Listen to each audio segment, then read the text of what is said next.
নমস্কার, স্বাগত। পঞ্চমী তিথিতে বাগদেবীর আরাধনায় ব্রতী হয়েছে রাজ্যবাসী। আজ এবং আগামীকাল রাজ্য জুড়ে সরস্বতী পূজায় মেতে উঠবে প্রত্যেকেই। এবং জানা গেছে যে এই মাঘ মাসের পঞ্চমী তিথি দুদিনই হচ্ছে, অর্থাৎ বেলা 12:29 থেকে আগামীকাল 9:59 পর্যন্ত থাকছে এই পঞ্চমী তিথি। ফলে দুদিনই গৃহস্থের বাড়িতে কিন্তু অনুষ্ঠান থাকছেই। তবে বাজারে গিয়ে যে হাল দেখা গেল তাতে কিন্তু একটু অন্য কথাই বলছে, কারণ ব্যবসায়ীদের বর্তমানে মাথায় হাত। ফলের পসরা সাজিয়ে বসে আছেন বিক্রেতারা, কিন্তু নেই ক্রেতাদের দেখা। এমনটাই নাকি জানাচ্ছেন বিক্রেতাদের বক্তব্য যে বাজারে টাকা নেই, যার জন্য ব্যবসা বাণিজ্য হচ্ছে না। পুজোর মরশুম থাকলেও ফল থেকে শুরু করে যে আনুষঙ্গিক জিনিসপত্রগুলি রয়েছে সেগুলিও বিক্রি বাট্টা তেমন হচ্ছে না। ঠিক কি বলছেন বিক্রেতারা, শোনাচ্ছি।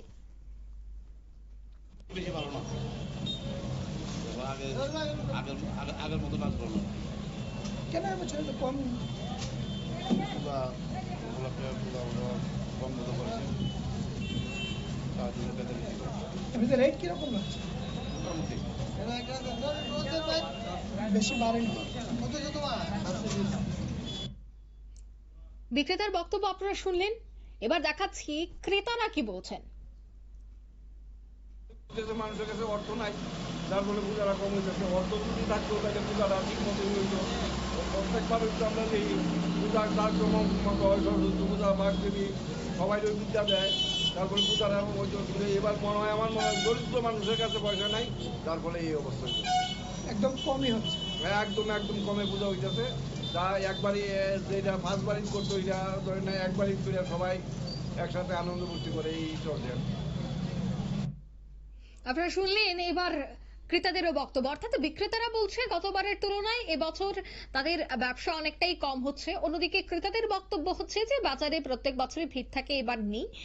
সেক্ষেত্রে বাজারের টাকা নেই বা সাধারণ মানুষের কাছে এখন সে পরিমাণে অর্থ নেই, যার জন্যই বাজার এতটা মন্দা। অর্থাৎ প্রত্যেকের বক্তব্য আমরা পরপর আপনাদের শোনাচ্ছি। দুদিন যেহেতু সরস্বতী পুজো রয়েছে, তাই এই বাগদেবীর পুজোর আগে বাজার জমে উঠবে এমনটাই আশা এবং প্রত্যাশায় বুক বেঁধেছিল বিক্রেতারা, কিন্তু সেই জায়গায় দেখা গেছে একেবারে বাজার ফাঁকা, তেমন ভাবে বিক্রি বাট্টা হচ্ছে না। তাই অনেকটাই খুশি রয়েছে বিক্রেতারা। নিয়ে নিচে ছোট্ট একটি বিজ্ঞাপন বিরতি, সঙ্গে থাকুন।